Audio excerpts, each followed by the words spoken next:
Hi YouTube, my name's Minty. Welcome to my channel again. Thank you guys recently for your comments, subscriptions. I really appreciate it.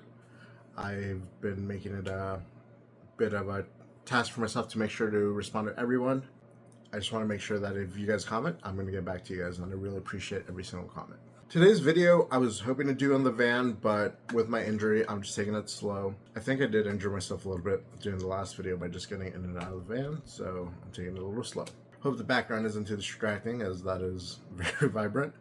But today's video is actually something that I was really excited to share. It's going to be how I did my solar setup on my conversion van with only having to drill one hole, and that hole was simply for the wires to run into the van. So there's many approaches to setting up the solar, whether it be screwing straight to the roof or getting a rack mount system. But what I actually figured out is that with the Renogy solar panels, they come with little brackets that obviously for the screws they come with screwed down into the van. But they actually make some commercial grade magnets that on the bottom is the base, it's going to be the magnet, and then they actually have a screw that fits perfectly into the fitting of the bracket for the solar panels.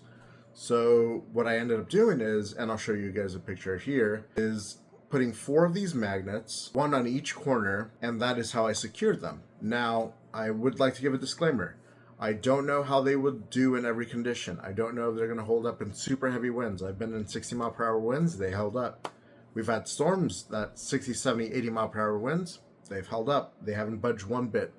And each of these magnets, according to the website on Amazon, on the Amazon listing, is rated to hold down vertical force, I believe, of 120 pounds per magnet as long as it's on a flat surface. So simple math tells me that there's 480 pounds of downward force holding it together. The first test I did with the magnet is I just stuck it to the side of the van, and let me tell you, that was very difficult to take off. My approach, if you're gonna use this idea, is make sure the surface is super clean, because any debris may prevent you from getting as perfect of a magnetization as possible. So I would say wipe it down, use some, as long as it's safe on your paint, surface, whatever, I'd use some rubbing alcohol just to clean that up, and then just get those magnets on there and secure them appropriately with the proper washers. I'm going to link down in the description below the exact magnets I use. That's what worked for me. It will be an affiliate link. I'm not affiliated with the company that sells them, but I do have an Amazon affiliate link. Now with these magnets, the best benefit of it is all you have to do is just make one hole to route the wire for the electrical down into your the MPPT, and that's it. You don't have to drill any more holes for the mounts and brackets. And whenever you want to move the solar panels, you simply move them. And this was actually phenomenal for me, and I'm glad I did it, because when I first did my setup, I set it up as if I was going to put 6 solar panels, and I did not leave room for a fan. I ended up moving forward, deciding I wanted a max fan, and this allowed me to move them without having already drilled holes into the van. That's just another risk for leaks.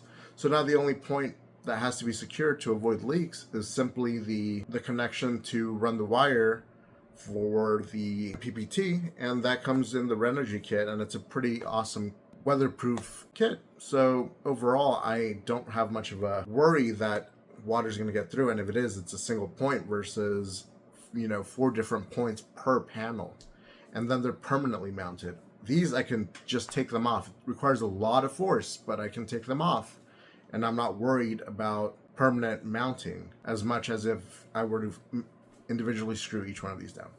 So that is my approach at this. I've never seen anyone do it before, and it's worked for me. I've tested it.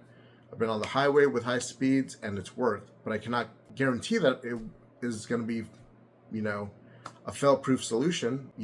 Everyone's conditions are going to be different. Another thing is you're going to have a roof that allows magnetization to work, because if you have a fiberglass roof, for example, this might not work. But for those that have a metal roof, for example, my Ford Transit is aluminum, it works. But anyways, thank you guys for watching. I hope this is helpful, because this solution saved me so much time and hassle. and I hope it helps one of you guys out there. Thank you guys for watching. If you like this video, leave a like down below and subscribe. And if you guys have any questions, leave them down in the comments. Have a good one.